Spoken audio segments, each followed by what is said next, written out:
Welcome, everybody, to another episode of Need Some Introduction. I'm your host, Victor, and on this podcast, we're usually going week to week, watching one of your streaming favorites. The purpose of having this third episode per week, which is probably going to continue this from this point forward, was as a bit of a catch-all. There are sometimes shows that we just bring up briefly in some of my conversations with my co-hosts that I'd like to dig into in more detail. Also following up on some of the emails I receive and communications I get from our listeners. And also because there's just oftentimes, especially in this particular moment, so much other content out there, just a place to catch up on news and also to review other shows. And my initial intention with this particular episode was to begin covering, and something I believe will be ongoing, hopefully with some co-hosts, the comedic horror series Widow's Bay on Apple TV, especially after this third episode, which was so entertaining, the funniest and maybe the scariest episode of the show so far. Both things happening in tandem here. And of course, at the finale of this episode, which I'll break down later, the cards are all on the table, and the plot, this haunted island plot, is finally going to go full on.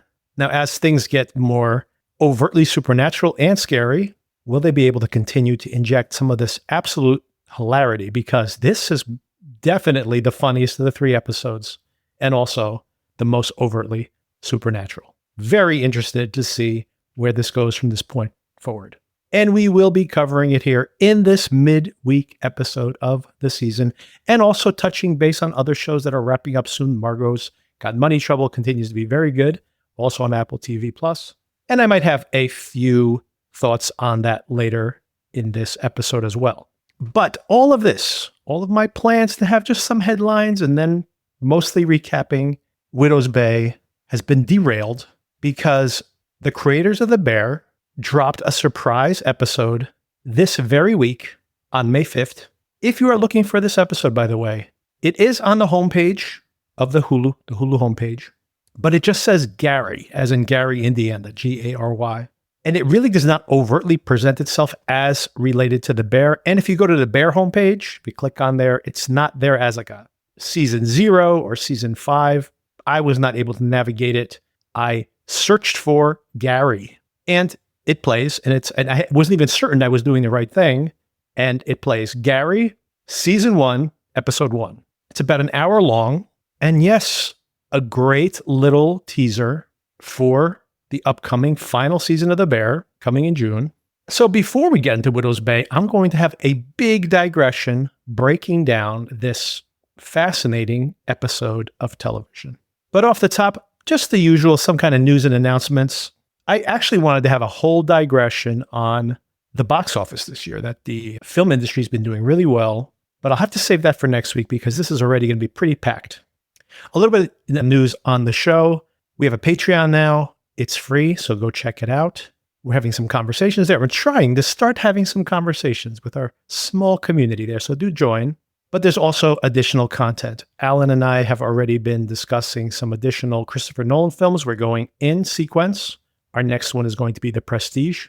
And also, The Boys is approaching the finale of this season. We now have a new episode. Alan and I will be discussing, we've already recorded an episode discussing the totality of The Boys up until this point, and then we will also be discussing this current week's episodes. And we're just 2 weeks away now from the finale of this whole entire series, and we'll only be covering that on the Patreon. So check that out. It's possible that we may discuss a little bit of The Boys, maybe tease it here in the week of the finale. But if you want the full coverage, what we've recorded so far and the ongoing until the finale, check out the Patreon. It's there for anybody to listen to. Okay, other show news I wanted to announce, just shows that we've had here on the podcast, that some of the standouts for me anyway, that I keep forgetting to bring up the renewals on. So just using the fact that these shows did or did not get renewed as a way to circle back and discuss these shows briefly and recommend as well. First of all, The Lowdown, which we discussed here a couple of times. This is from Sterling Harjo, the creator of Reservation Dogs, loosely based on a journalist that Sterling Harjo worked with years before when he was first getting into the filmmaking business, with a absolutely fantastic central performance by Ethan Hawke and a very shaggy dog, sun-drenched noir, not set in California like they oftentimes would do, but set in Oklahoma.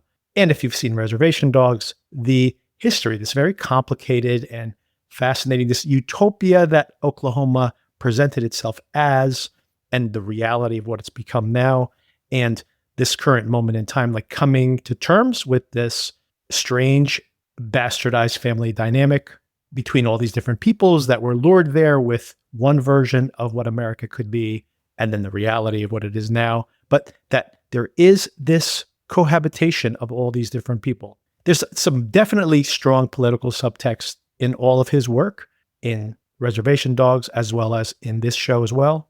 But it is also just a very funny, very specific, very entertaining, and very well executed detective story, noirish type, which is not as common as we used to have, and an incredibly well executed version of it with heavy David Lynch influences, but more like on the Twin Peaks side of Lynch, the more mainstream version of Lynch, even featuring Kyle MacLachlan and MacLachlan in an important central role as well, just as a wink to Twin Peaks. Anyway, a lot of fun. Check it out. It's on FX. It's on Hulu if you haven't seen it already. And season 2 is coming. Some bigger stars coming to season 2. So very excited to see where the story goes from here. The main reason to watch that show, season 1, and of course into season 2, is just incredibly specific and amazingly well realized group of oddballs that have formed this alternate family. A lot of fun. Plus the daughter-dad stuff is great. Also coming back for season 2, a big fan of this, one of the most surprising Marvel products we've seen in the whole entire TV project. And honestly, there are relatively few of these Marvel shows that are coming back. Loki wrapped up season 2 and was very successful. We do have this Vision Quest, I think it's called, the Vision spin-off series, which is still to come. But most of the Marvel shows are backburnered. Well, Daredevil's coming back for season 3, and I have not even finished season 2. I have questions on that. Maybe something to do like a comic book roundtable roundup at some point in the future. But relatively little of the Marvel canonical Avengers type stuff is coming back for more seasons. But this really disconnected, really just lovely little story, Wonder Man, this series that was set in Los Angeles and draws these parallels between like this, the yearning to be more than you are, and paralleling that as a struggling actor along with being a secondary comic book character as well. Just a real pleasure. And coming back for season 2. Also coming back for season 2, just announced Rooster, which continues to run on Sunday nights. I think we're a week away, 1 or 2 weeks away from wrapping that show up as well. And I've stopped bringing it up, although Sona and I were keeping up with it. And we are still watching it, or I am anyway. And what a pleasure this show has been. Continues to be a lot of fun. Very low stakes, but really fun for me anyway. And Steve Carell is just doing fantastic work. As a matter of fact, the chemistry in general between this entire cast of folks is really exceptional. And there are shows from the Bill Lawrence stable, like Shrinking, for example, and Ted Lasso. And of course, Ted Lasso for me, it kind of wore out. It's coming back now, announced for its premiere date announced for August. And we'll probably be watching it here on the podcast. But there is something that kind of over time, the Bill Lawrence formula starts to wear its welcome out a bit for me. And maybe that's why Rooster just feels fresh, because it's just a new context, new cast. And of course, just incredible chemistry between everybody involved. But this is, for me, of all his ongoing series, this is my favorite of all of them.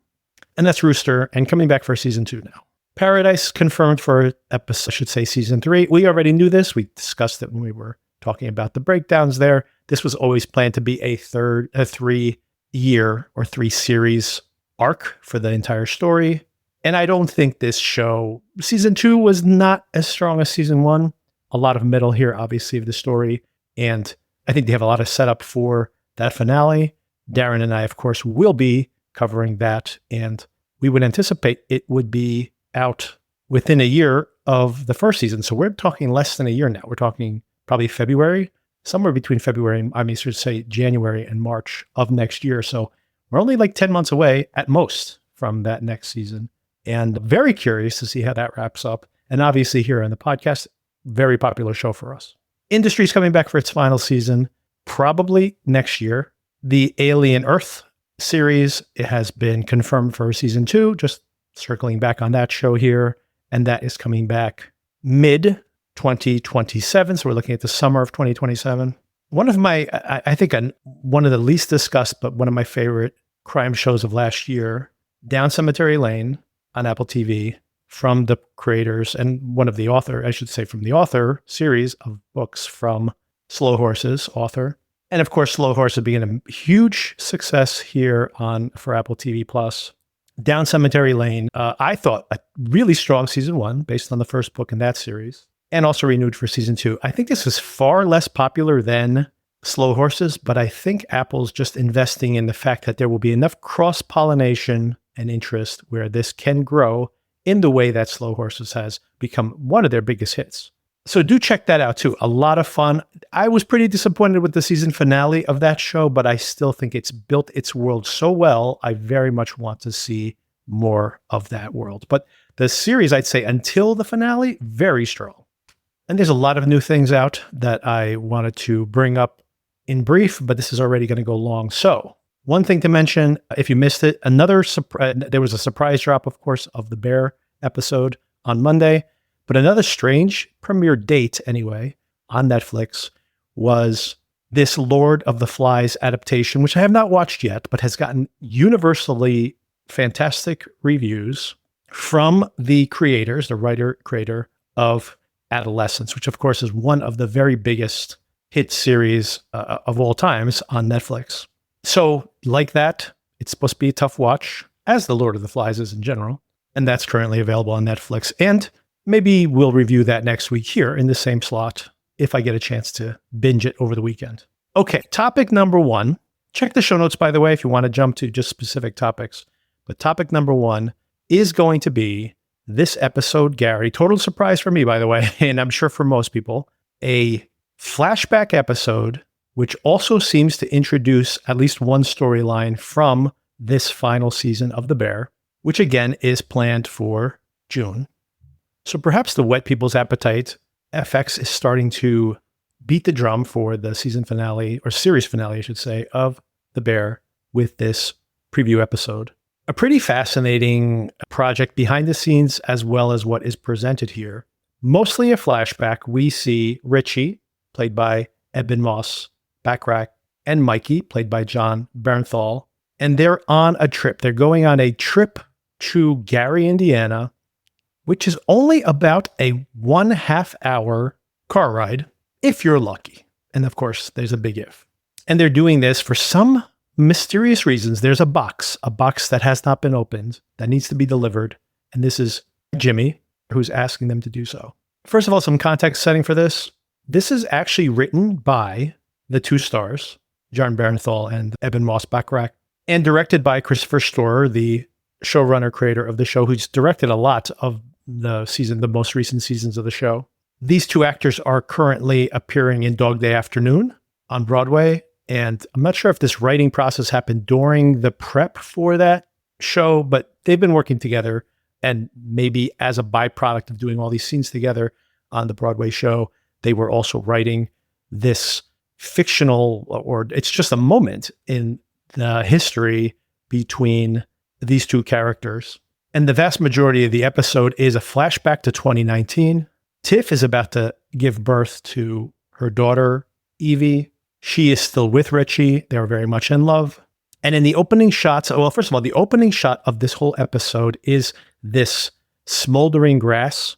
And there was a promotional still that showed the two stars in a field where the grass was smoldering. So maybe there is more footage that will explain what the smoldering grass motif is, but it appears multiple times in this episode of the show.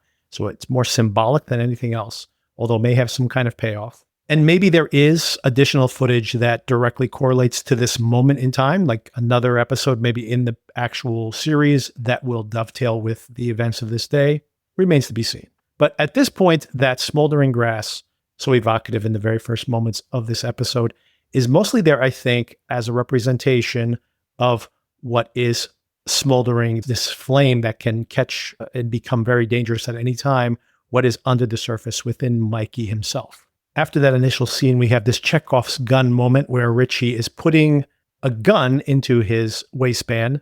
He's wearing tighty whities, not the best way to secure the gun in the waistband, to be honest, especially when he drops trowel later on and does the little thing with his finger in the hole of his underwear. You need some newer tighty whities, by the way. I think I had tighty whities that were exactly like this with the holes and everything. My most favorite underwear to sleep in. But that was probably when I was a teenager. So Richie needs to update the underpants. And also you need a better way to secure that gun. Where did the gun go when he dropped trout in the middle of the street? And he's wearing like running pants? Like you need a belt at least, man. Come on.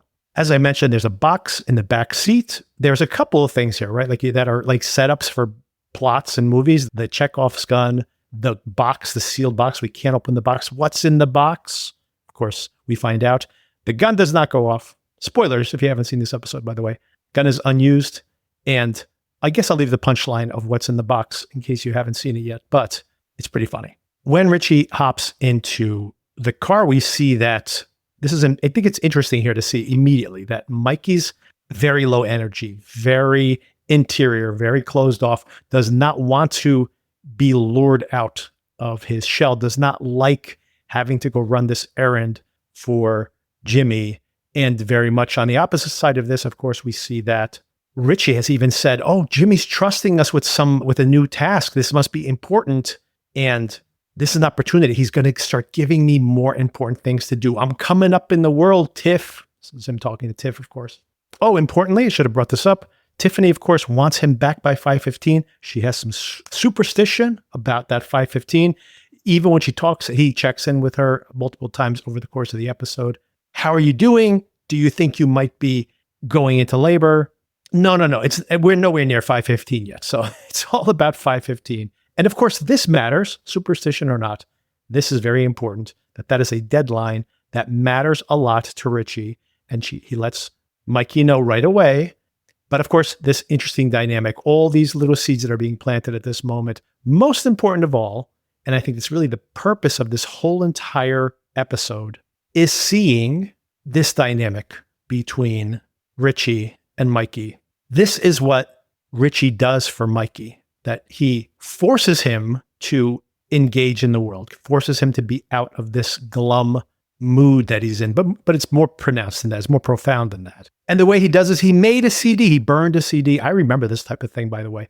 This is how old school he is to burn an actual CD to listen to in the car. Hey, this is 2019. We all have smartphones, but I guess, you know what? On an older car, they may not have, their tech package may be pretty old. So like, you know what? Okay. He's still burning CDs. Although that requires having a CD burner.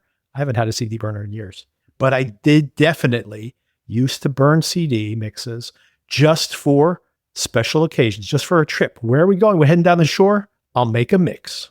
Richie's older like I am, so he has some of the same habits. And then, of course, the music's so important to every episode of The Bear. A great mixtape here. A lot of tracks off of the soundtrack to The Harder They Fall, a lot of these reggae tracks. And that's what we hear here in the very lead-off single, or lead-off track, I should say. So they have a whole day to make this box delivery.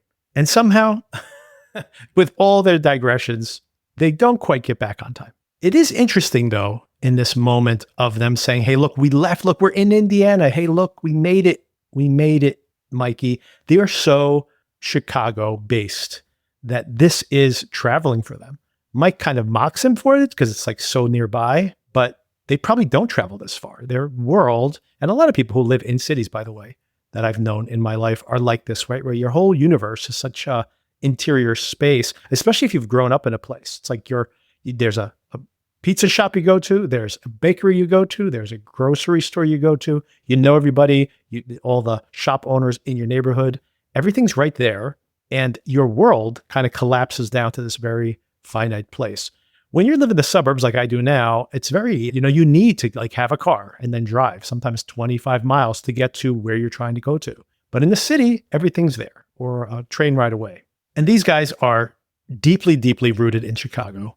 a couple of asides they make on their way out. I do like this detail that Mikey stops to put out the trash for some elderly neighbor.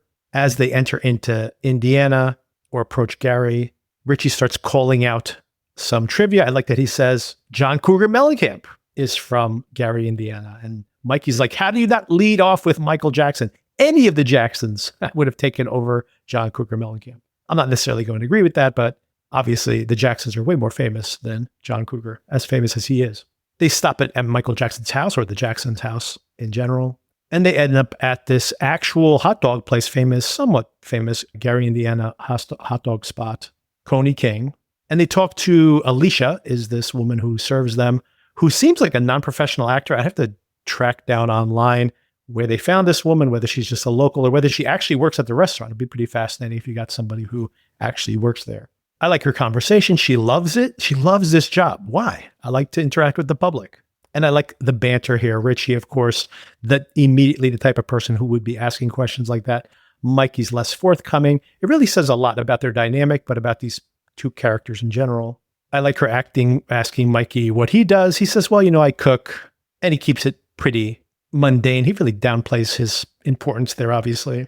And she asks Richie what he does. And I love this. Mikey being like, yeah, what do you do, by the way? He's like, I'm kind of a song and dance man. I do some public relations. This is actually really important because it does explain, and it's a fascinating performance here, by the way, by Moss Backrack, because he is having to rewind his character to a certain version that he was before some of the growth he's done in the most recent seasons of the series.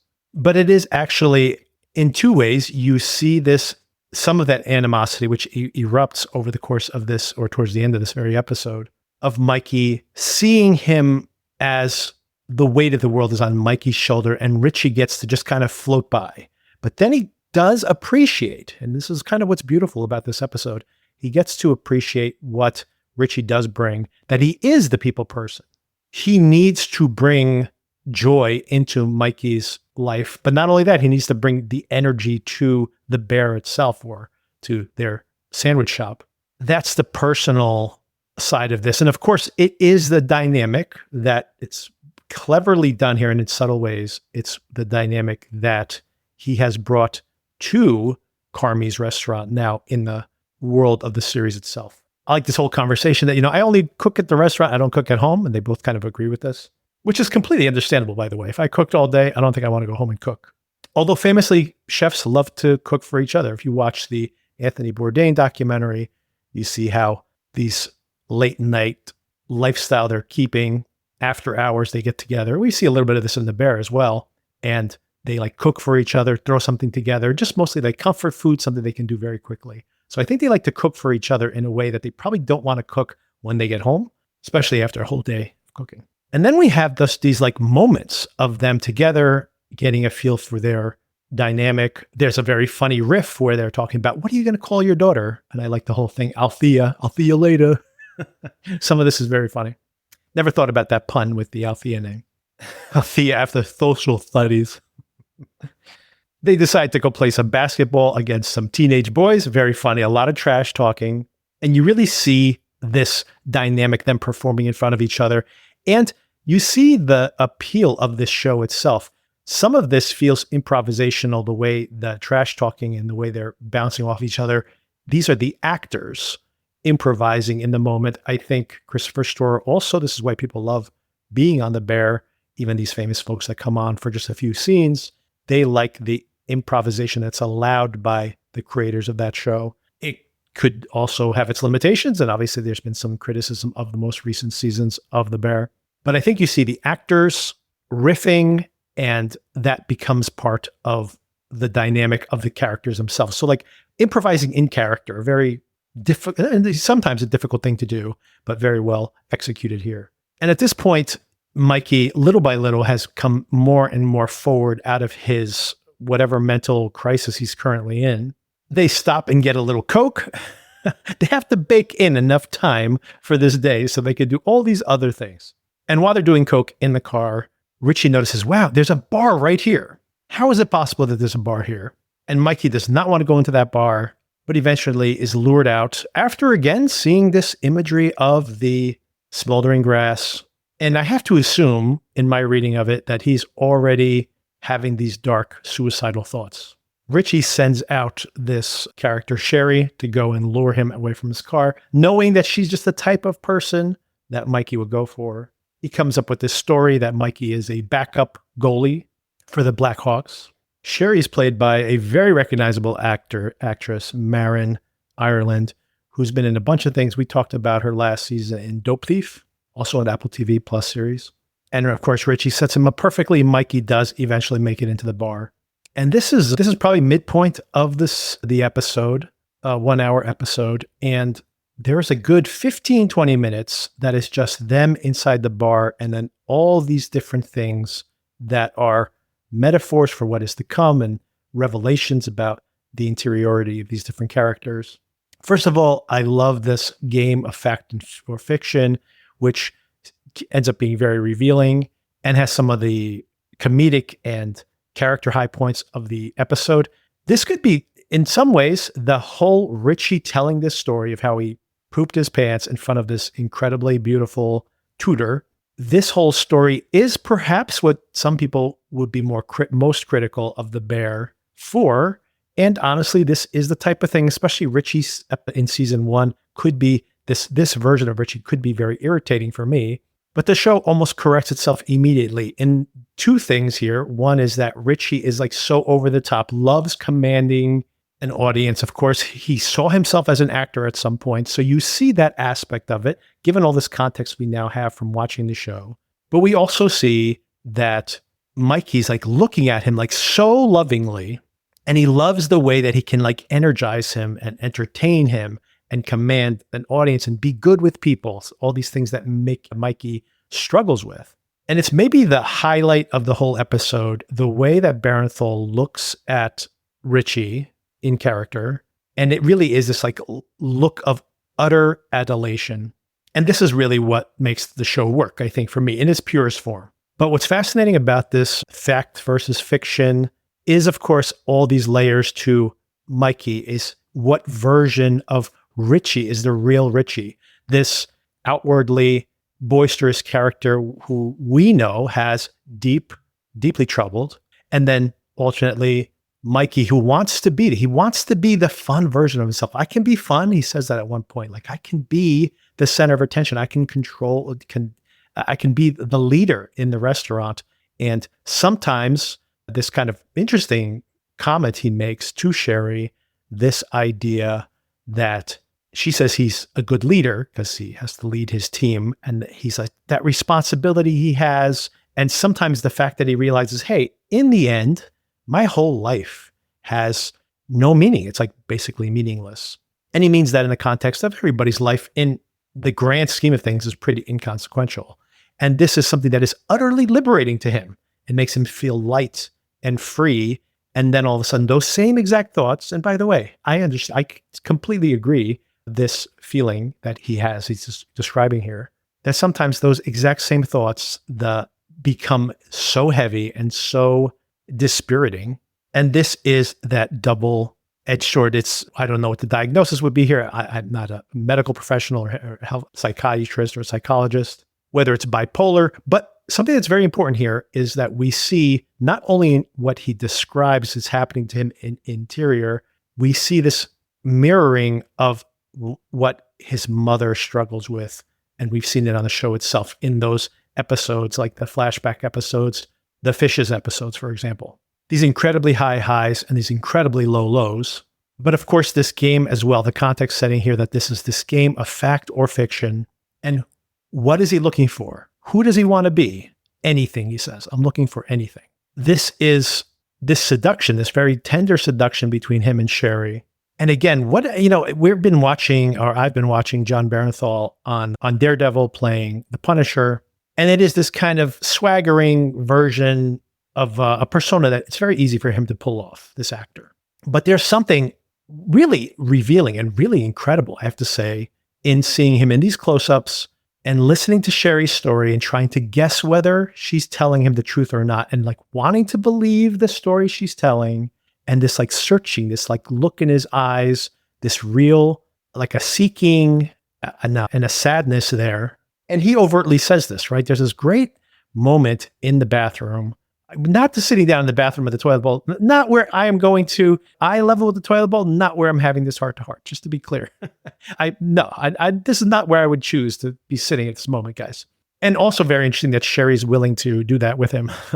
But this story he tells about his mom and when his mom was exactly right, when she was medicated correctly or her mood was correct or whatever combination of those things it was, how she would go and scratch his back and just tell him, like, lay all his anxiety and all his stresses to bed, literally when he was in bed, and tell him moment by moment, here's what you're going to wear, here's what's going to happen at school tomorrow, everything's going to be perfect, and just telling him everything. And this was such a relaxing thing for him. It relieved him of all the stresses of the unknowns that were to come. And of course, this is someone with that anxiety, right? The definition of somebody who needs to have you lay out all possible outcomes for them is someone who is stressed by that anxiety. The unknowingness is something that they can't handle. And of course, she probably knew this was something that was coming to him because it's something that she wanted in her own life, perhaps. But then, of course, sometimes she would be incredibly cruel and would not give him that attention. And she asks herself or he asks this question, how could this person be both of these things? And of course, this is the story that we've been exploring over the course of this entire series. How can Carmy balance these different things? How can people, but we all are, right? We all are. And Richie's a perfect example of this, right? Richie's always on. He's always this boisterous, loud, aggressive person. And then we find out that he is much deeper person than we expected based on season 1 of the show, for example. But of course, we all have these complexities, but it's different when you're a child and your parents are bipolar, for example. That's a much more difficult trauma to overcome. And especially when you perhaps have exactly the same condition that your mother had. Some other interesting lines of dialogue here. He says, I know what other people say about me. I never finish anything.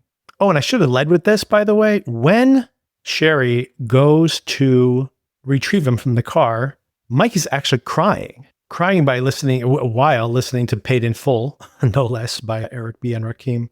Probably a song he used to listen to all the time when he was younger, which is to say that when he's not performing being happy, or maybe overtly when he's not emotionally propped up by the Coke, by the basketball game impromptu, that when he's alone, this is his state, at least at this point in time. And maybe this is very close to when he decided to end his life. And maybe that's why this is a moment of reflection here for Richie, because we do discover that this is him reflecting on this particular day.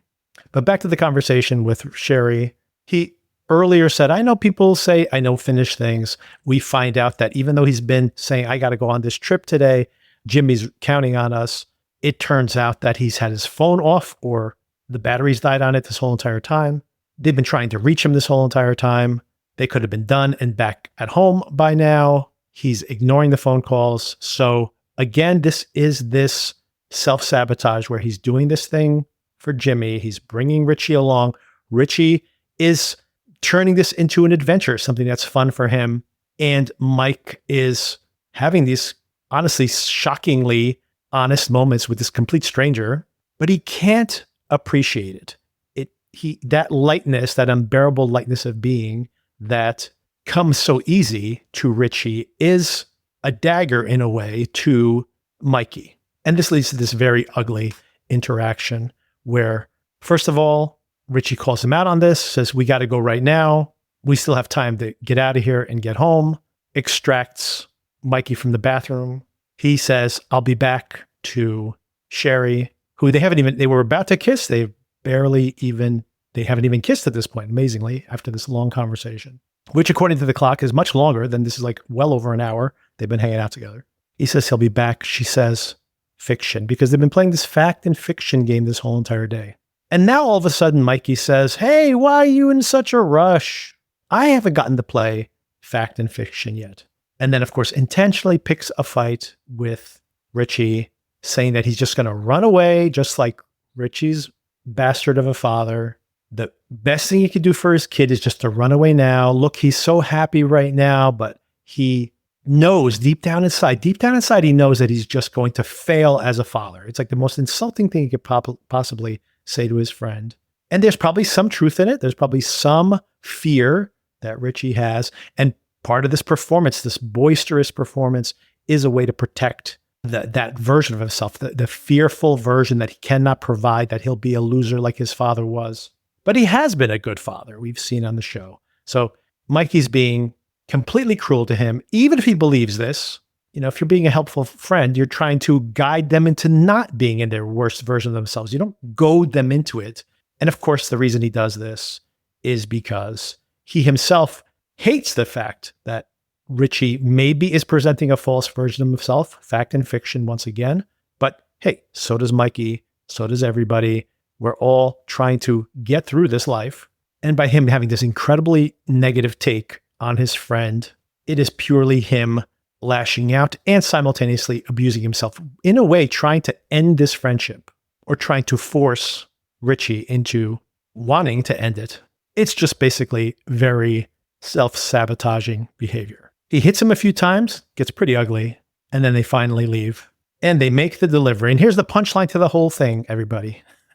This box, this important box, Jimmy's very important thing. I have to make this delivery.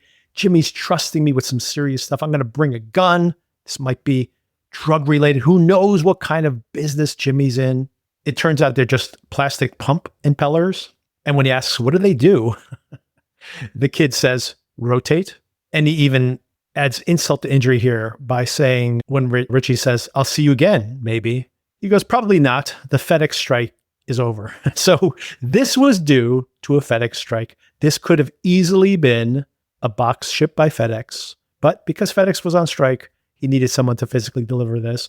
And by the way, they'll probably never have to do it again. So this is not an important job, not a special trusted emergency that Jimmy could only trust these guys with. It was like, who has time today to do this drop off for me? And of course, they turned it into a whole day project, which of course, exactly what he was hoping would not be the problem. He's probably like, hey, look, get up first thing in the morning. You can shoot down there in half an hour, avoid all the traffic. You're back before lunchtime. You can go do lunch at the restaurant. But no, it turned into this whole giant project. And it turns out to be a total menial task. So Jimmy doesn't want Richie to climb up the corporate ladder.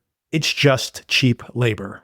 And maybe deep down inside, Mikey understood that and was annoyed that Richie couldn't see that. And of course, symbolically, they get back in the car. Mikey puts the CD back in, starts playing that first song again from the soundtrack.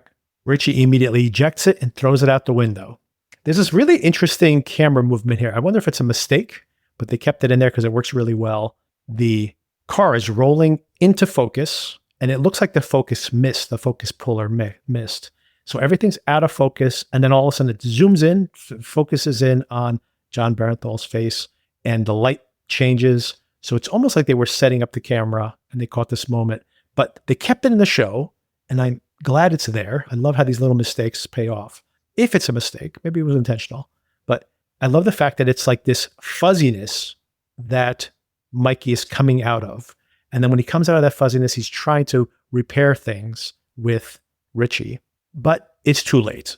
And again, I'm pretty sure if we do the timeline here, because Evie hasn't been born yet, this might be around the time that Mikey killed himself. And maybe this is this reflection point, this one of these last times they spent a lot of time alone one-on-one, and how he didn't see this. He didn't see what was happening with his friend, but also the ugliness of it, right? The things he said to him so close to the end of their relationship. So all of this is really well done. Oh, and just to wrap up the episode here. So we get to the very end. He throws out the CD. We notice that the clock now is 5:15. He's stuck behind that train. So apparently this train crosses from something that someone mentioned earlier in the episode. And this does cause a big delay. You have to wait for the entire train to pass. We used to have a train like this in our house, by the way, where if you got caught and that train was coming through, you were there for 15 minutes waiting for this infinite train to ride through. So it's 5:15. They missed the train, the window of time, and now they're caught in this waiting for the train to pass. So he's not going to make it home in time. And again, Maybe it's just superstition. Maybe the baby was not born that day. Regardless, this did matter, and Mikey didn't care. And that's why they're into circumstance. By the way, this is overt, to go back to in the bar when Richie's telling him we got to go right now because there's still an hour to go. So we have time to do this and then get home in time. We have enough time right now. And all of a sudden, Mikey's like, hold on a second. I didn't get my chance to do it. Oh, now he wants to do shots. Now he wants to party. This was such an urgency before. Now, it doesn't matter. We could be late for this. Who cares? So, of course, it's really like a finger in the eye to Richie and intentionally making him feel like what his priorities are at that moment do not matter to Mikey. So all these things are distancing. And maybe, again, this is self-defense. This is a way to distance himself from the people he loves if he is indeed going to do this thing to himself. And we cut from that scene in the car at the end with the weight of all those moments leading up to this fracture in the friendship. And then we cut to a rainy night. Presumably, we are in season 5 of The Bear, this final season. And Richie's looking at the empty passenger seat, thinking about Mikey. And as he goes through the intersection on this rainy night, he gets T-boned by a truck. So I assume we will circle back to this moment at some point in season 5. As far as the episode, I really like this. This almost all worked for me. I guess early on, maybe the first 15 minutes, I was trying to get into the flow. I sometimes get into this. Then I've had it with The Bear itself, given what I'm about to say.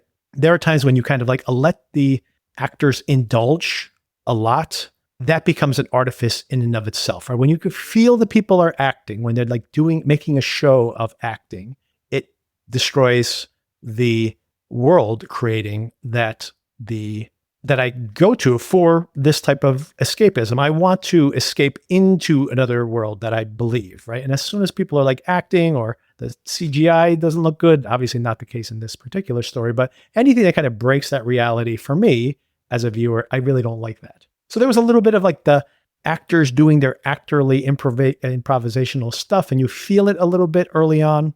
But once I settled into it and these guys are just hanging out, they're playing the basketball and making the jokes, the Althea jokes, and then in the bar and all this kind of the layers of discovery of the characters and always just spending time with Mikey. I think this is such a clever thing that the show just kind of came around to, was by making Mikey this absence, right? That is this like bigger than life character, and everybody could have a version of him in their own minds.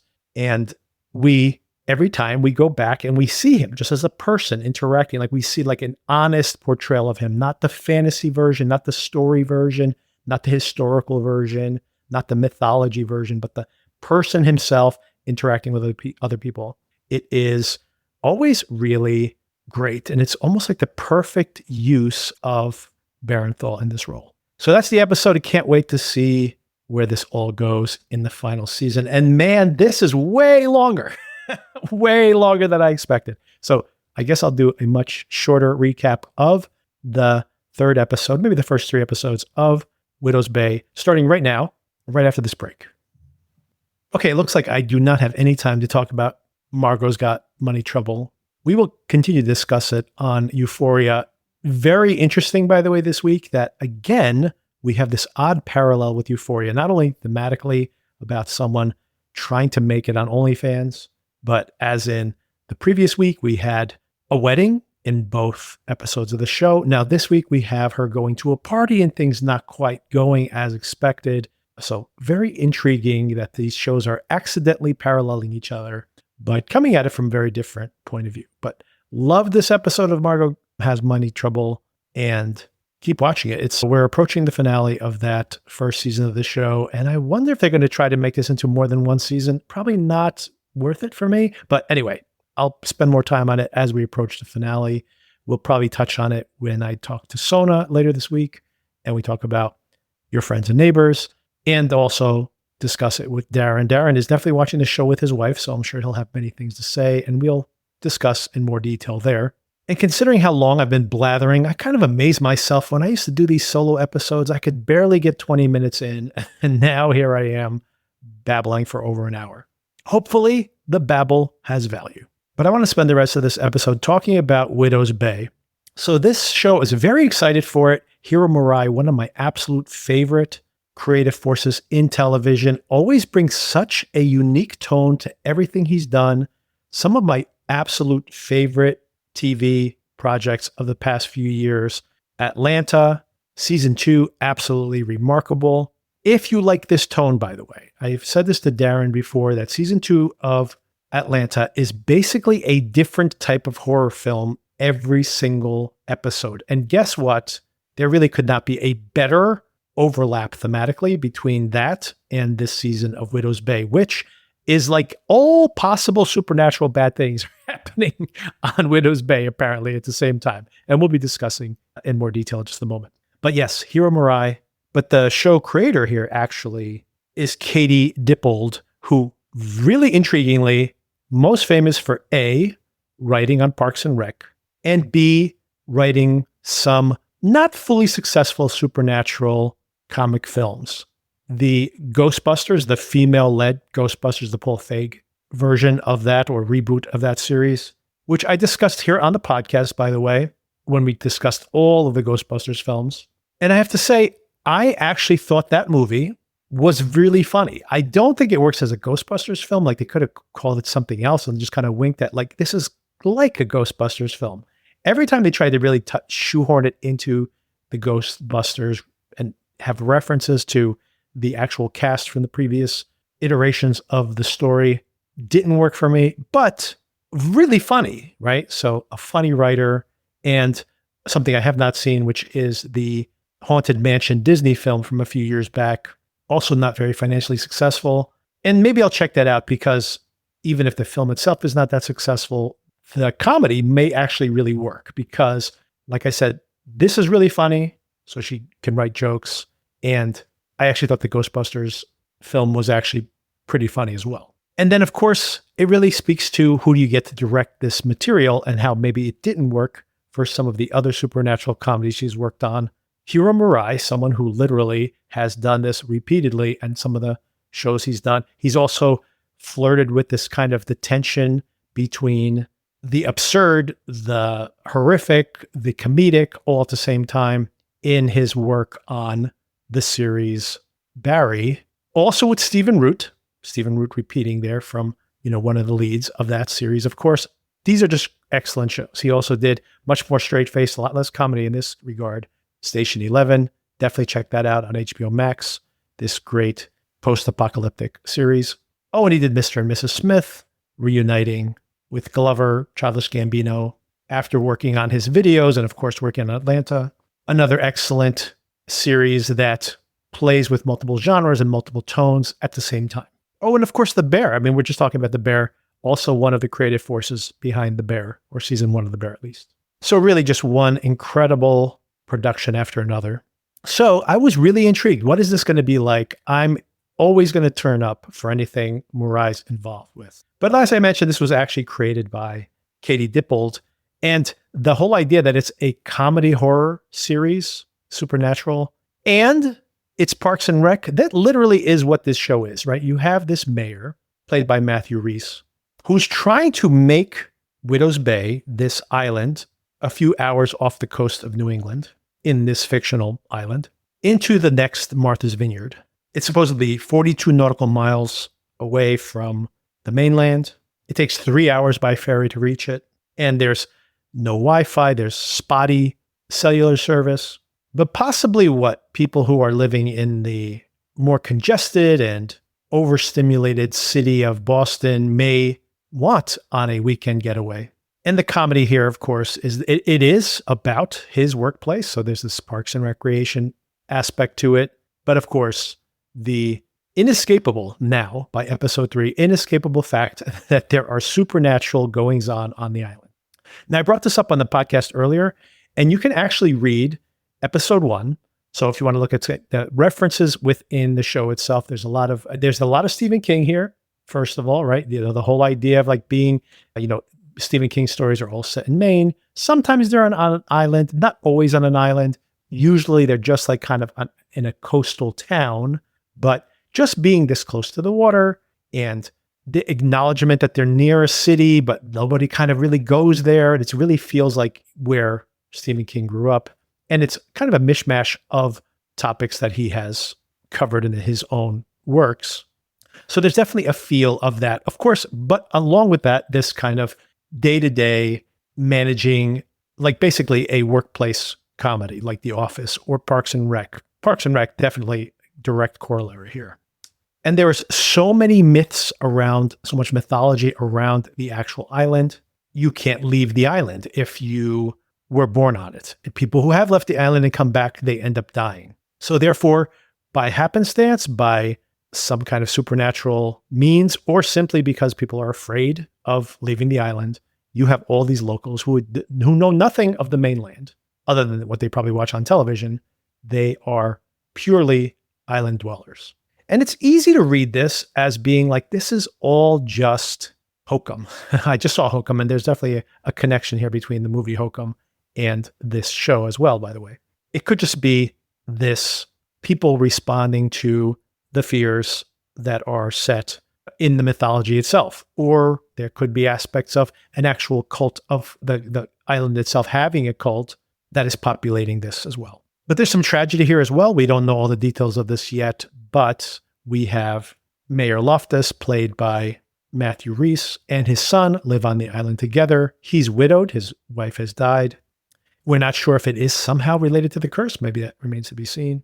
And immediately you start thinking about, and these are all reference points for sure, the lottery, the Wicker Man, stories about these people who live in an enclave of some kind and do not interact with the broader world, and that the secrets they might be keeping, and possibly some supernatural. I mean, all the H.P. Lovecraft stories also kind of fit this mold as well. So this is all context setting and really beautifully executed, by the way. Like the detail of I've talked about this on the podcast a few times recently. Like you think about how much care has to go into making these places feel authentic, and how everything, like when you watch the movie Sinners, that all the dust on the bottles, on the shelves in the shack are all placed there and decorated by somebody, but feel like completely like of a piece. And this is what the show has. I don't know if these are found locations or if these are just incredible set design, but these, if you've ever been to upstate New Hampshire or gone to some of these smaller towns where there's a one rotary phone that you have to use at the B&B, that if you've had these type of experiences, these are what these rooms look like in these kind of older B&Bs.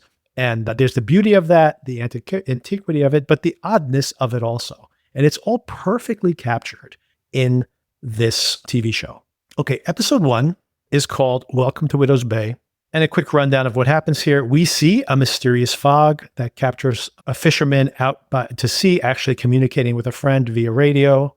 There's also, at the same time this mysterious fog rolls in, there's an earthquake and a power outage. And all this is happening when a New York Times writer is coming to visit the island. Tom Loftus, the mayor, is desperately trying to make this happen, turn this place around, put it on the map, and he's really relying on this New York Times write-up to do it for him. People on the island are pretty happy the way things are. I don't think anyone's there really looking for some kind of financial growth in the area. Maybe the younger kids would like to have people come from out of town and come visit them. I assume that would be the case. But these older folks are definitely not interested in it. And also they all fully believe this supernatural mythology, that they are trapped on this island and they don't want to bring anyone else into this mix if they don't need to. Most prominently above this is Wick Crawford, who is played by the Wicker Man, I guess. Maybe that's where trying to think about what names might symbolize or we're trying to make us think of. This is Stephen Root, absolutely hilarious, so deadpan in the delivery of this outlandish mythology, but then brings the heft in this particular third episode. We'll get around to it. He tells Tom that island is waking up and that when the fog comes, it steals people's souls. And of course, Shep Clark is that captain we see at the beginning of the episode. And there's this story that Wick actually outlines in one of the funniest scenes in the movie, how these two, or series, I should say, in the way that these two things go hand in hand. Everything that he describes, by the way, is so literally taken that you can actually read the show until episode 3. You could read the show as this is something that the paranoia of these stories have planted in Tom's mind, that he's actually seeing these things happen because the captain turns up and we hear in this scene when they're at the bar together, Wick saying that the fog steals people's souls, and that first they have sensory loss, then they have delirium, their eyes turn white, and then they lose the ability of having an erection. And by the way, in an ensemble of really great performances, Kate O'Flynn, absolutely hysterically funny, so utterly deadpan. Her deadpan is the best of all of these. Her reaction to Wick's story saying, well, why would the erection thing come later on? Why would anyone even be trying it after your eyeballs are white and you've lost all senses and you're delirious? And her subtle pushing back on some of this dialogue repeatedly is very funny. She also seems to have, there's almost this odd thing where when you're watching the show, you think that she may have had something for Tom in the past, or maybe just because they came up at the same time, they're about the same age, that she's had a crush on him or something. And anyway, all of this dynamic between them and all her potential hidden agendas, very, very funny in the show, and so subtly conveyed. Like really, she's the MVP, and even more so, I think, than Root, who's absolutely hilarious in almost every scene he's in. Another incredible joke here is the whole situation where the New York Times writer shows up and is at the museum, and Tom's immediate panic, like, oh my God, we cannot leave him in the museum. And of course, when he gets there, he's hearing this story about the witch trials they had. And he's like, oh, so you burned witches here? And she's just like, the woman who curates the museum, she says, oh yeah, we got them all. And Tom's like, oh, this is so overstated. It's okay. Calm down, everybody. This is all overstated. And asking him specifically, was there cannibalism? Did they reserve, did these people who got trapped inside the church during the fog, the last time they had fog, I think, or some kind of disaster, saying, didn't they revert to cannibalism like pretty quickly? And he goes, oh no, that's all overstated. And then of course we cut to this giant blow up of the front page of the newspaper saying cannibalism. And Tom's like, no, I don't think that happened. Isn't it in the newspaper from that time? And of course, very importantly here is the fact that, and this is happening to the mayor. So we see that Tom actually is in the hospital room, happy to find out that Shep has been found. He has survived. So like trying to placate the citizenry that things are not as supernaturally creepy as they keep thinking it will be. And then only to have Shep reawaken. His eyeballs are white. He crawls on top of him. He freaks out. He gets sent out of there. He does eventually meet up with the New York Times writer. And that night the power goes out and Tom freaks out. There's something in the fog. Another comedic highlight. The New York Times writer is annoyed, being like, look, you guys are trying to do the whole Salem thing as trying to make this place a supernatural, creepy tourist attraction. You don't need it. I really love the place. Okay, calm down. And of course, we find out in episode 2 when the story gets published that they call it the next Martha's Vineyard and the tourists are coming. The big reference here, if you want to correlate it to things in popular culture, is the fog. I think the John Carpenter fog. There's even a scene in the morgue where someone's corpse is reanimated, this zombified person that emerges from the fog. So definitely the fog. I think it's the closest corollary here. Now, are all these things going to come back again? That would be a little packed, I think, because I do hope the mythology gets more complex as it goes forward rather than anything else, rather than having fog and witches and God knows what else. Oh, importantly, ending on episode 1, we see the camera pass down through the floor and we see like a chair and we see some kind of chamber underground. So there's something, again, hidden deep under the island that has somehow been reawakened, maybe by the earthquake, whatever that happens to be. Certainly we'll know more as the show progresses. Okay, episode 2 is called Lodging. And in this episode, most of the setup here is that Tom gets challenged that if everything's okay and you want these tourists to come and everything's fine, then why don't you go and spend a night in the haunted inn in the middle of town? And not only spend time there, because apparently people do spend time there, by the way, but there's all these things you're not supposed to do. And this is just something where I grew up near an abandoned insane asylum, and we used to go there on Halloween, and they were all like, don't go down this road, don't go into this room, don't look in the mirror, like all these things not to be done while you were in this haunted location. So much fun to see this particular set of something that I think we all have similar type of reportedly haunted locations near where we live. And this is mostly the setup for this episode. And of course, Tom eventually ends up there. Some really funny bits here. The I should say the board games that this inn has, really, really funny. I like the wait, run game. So it's like wait, or to say not yet, run. The most terrifying, and these black cards, the most terrifying potentially game of all times. And that night, it turns out there's somebody else there. I love all the little details, by the way, in this episode. Really, not only the inn, love the location of the inn, but the fact that the inn owner himself will not go into that room, just kicks the bag in. And then later on, when he's actually in the room, the true skeptic here, by the way, like Tom presents himself as a skeptic, but he's the one who's actually seeing all these supernatural experiences. So if you're going to say that there's an unreliable narrator, it would be Tom himself. And if he's seeing these things, it's because it's in his own head. Of course, this is kind of a plausible deniability that we can do through episode 3, but once we get to the end of episode 3, this all changes. But he is staying in the inn. There's someone else there. And then very much like The Shining, here's the Stephen King reference, we have this ghostly conversation with, in this case, not a bartender, but just like an apparition inside the inn. And of course, another reference to Stephen King, the creepy clown, It. There's a great jump scare here, which is scarier than anything that was in those It movies, by the way. The actor here from the Gemstones TV series, HBO Gemstones series, playing very different role than the persona he plays on that show. So really fun to see him here. And like I said, very creepy sequence here inside the inn that night. And of course, some of the, again, most of the highlight laugh lines for me are definitely comes from Katie O'Flynn, who's underused this particular episode, but does at least get to not only have these conversations at work, but take Tom back and forth to the inn itself.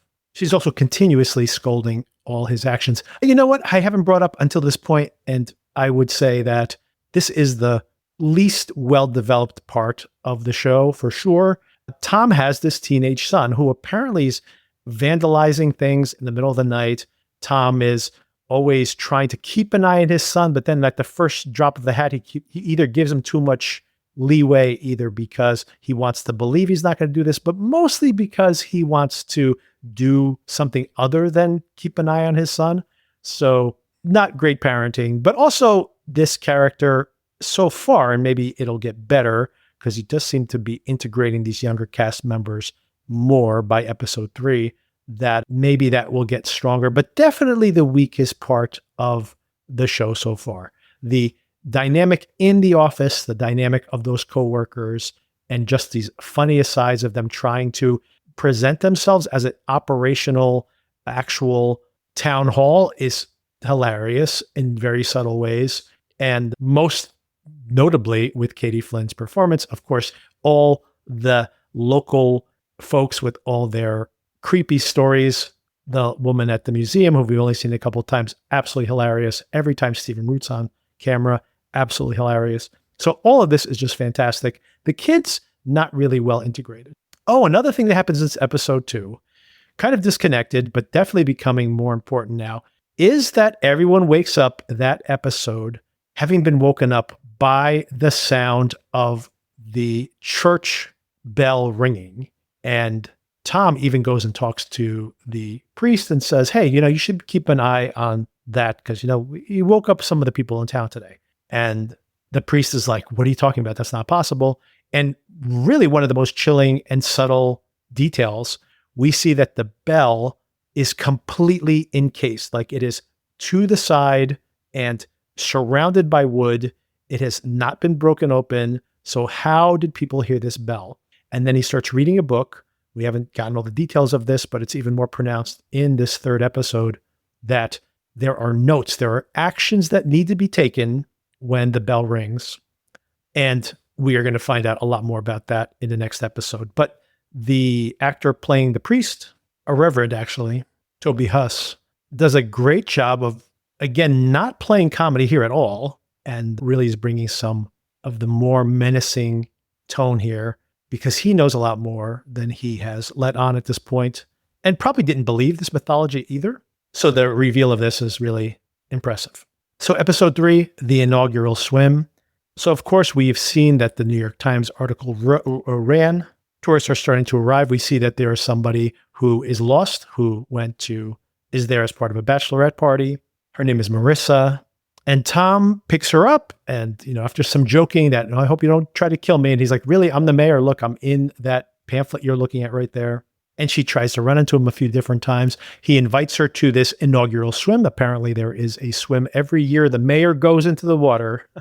I like how he awkwardly has to explain that, well, part of the reason I go into the water is because to show the community that it is safe to swim in the water. And of course, we see there's also this awkwardness. He is definitely flirting with her. He sees her as, considering how isolated this community is, part of the reason he probably wants to attract tourists, now that I think about it, is that if he really does believe this mythology and he thinks that he and his son cannot leave, then the only way he's going to have another romantic opportunity is to lure these tourists in. And of course, this is exactly what this Marissa character could represent.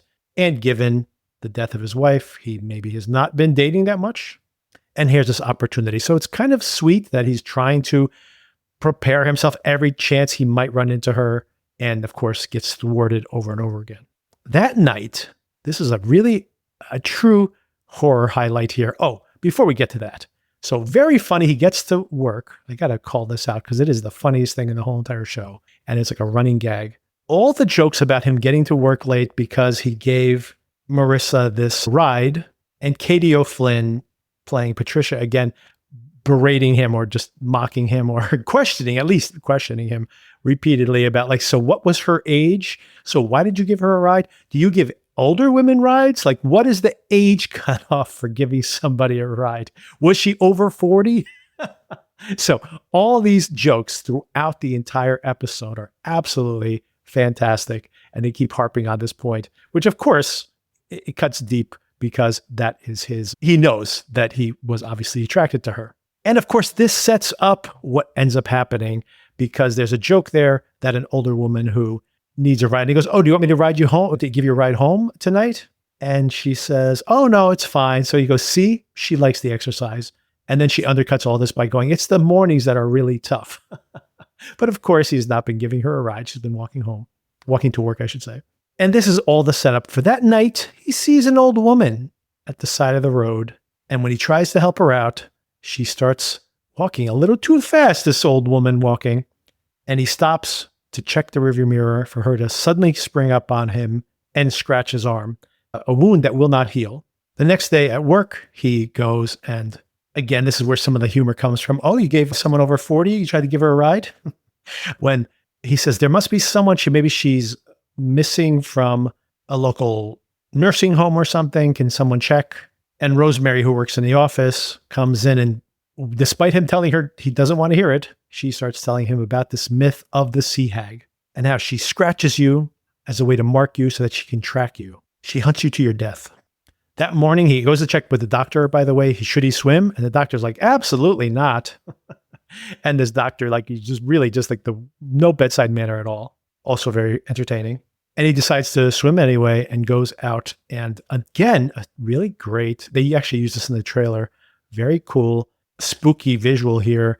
I think at this point, I'm trying to remember in my mind now, I think he's already spoken to Wick about the mythology of the Sea Hag. And he mentions to him that she waits until you're tired and you're alone. And that's when she strikes.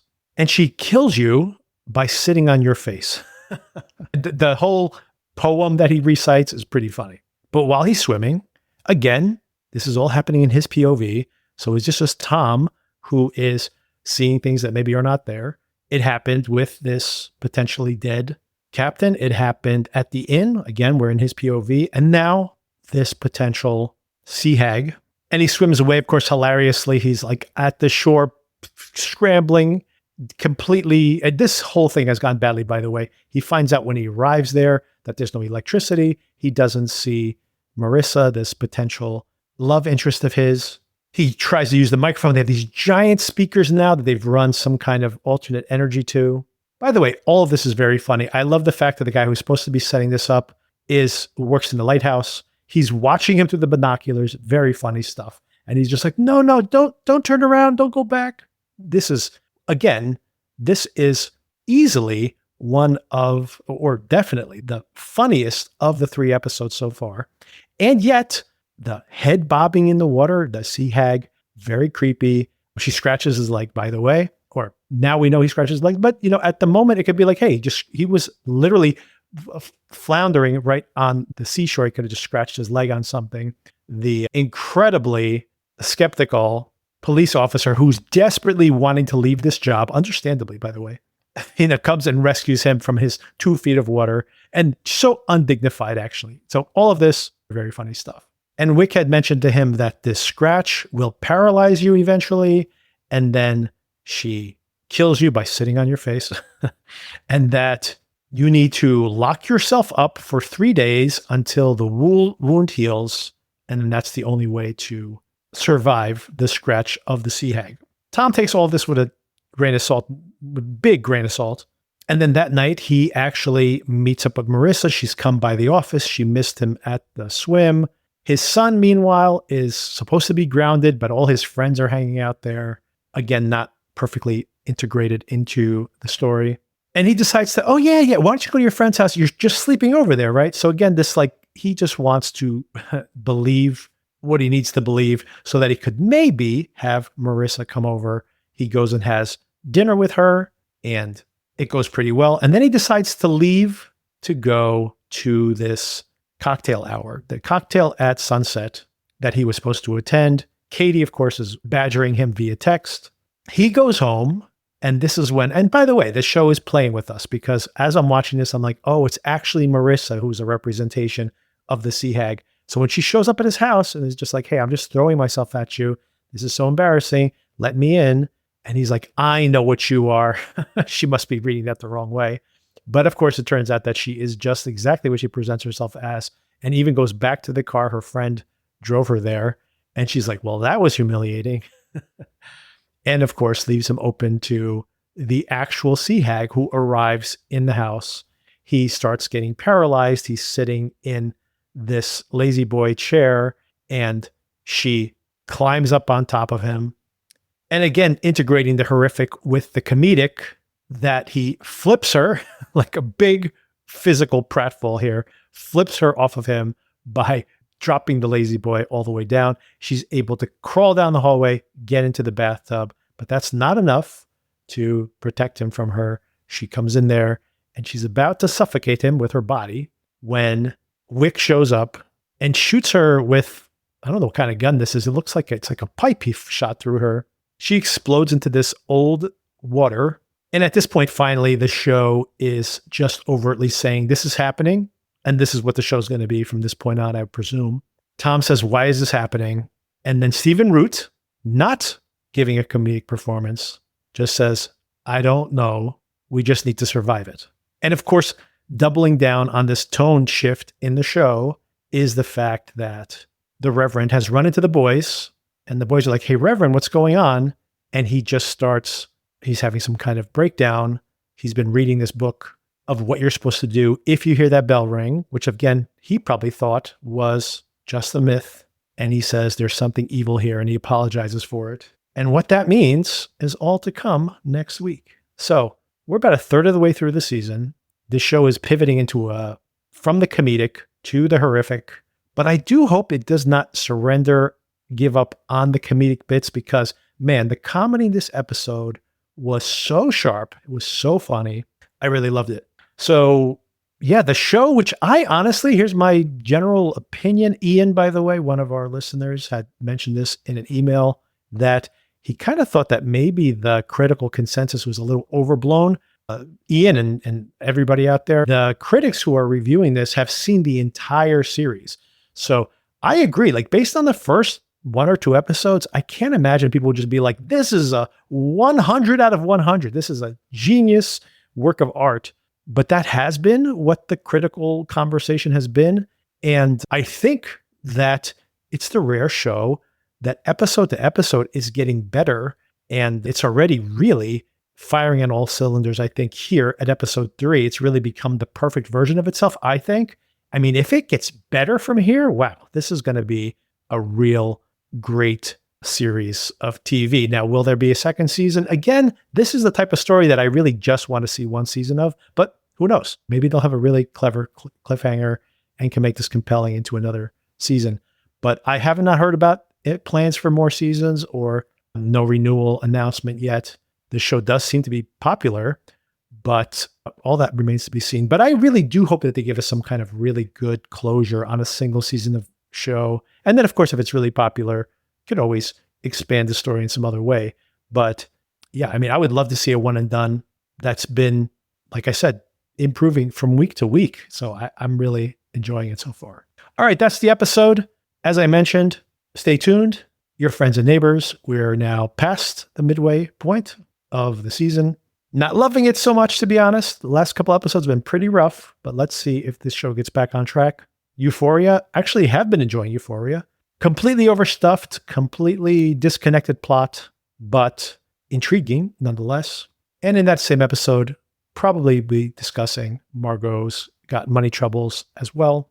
On the Patreon, of course, stay tuned. Alan and I will be discussing these last 3 episodes of The Boys, so keep checking. That episode should be dropping within a day or so of this one. If you'd like to be in the loop when all that content becomes available, subscribe to our podcast and you'll get notifications. If you'd like to support the show, check us out on Patreon, subscribe, it's free. Give us a rating, 5-star rating on your podcatcher of choice. And of course, share us with your friends and family. It's the best way that we grow the show, your recommendations. I'll talk to you very soon.